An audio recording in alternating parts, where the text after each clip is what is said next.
آپ دیکھ رہے ہیں سہار نیوز۔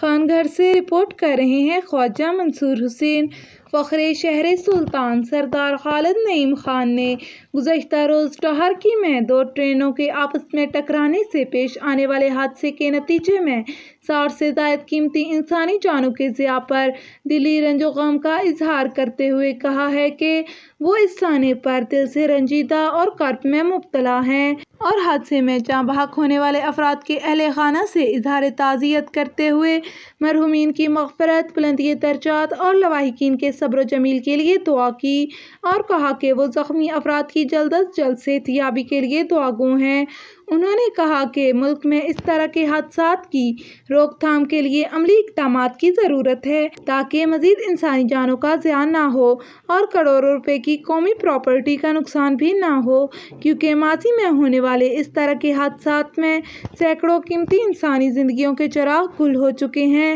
ان کے ہمراہ حاجی سلیم خان گبول، حاجی بشیر احمد، حاجی مرید خان، ڈاکٹر میاں مرتضیٰ، عامر خان، سجن خان، فاروق خان، میاں توقیر احمد موجود تھے۔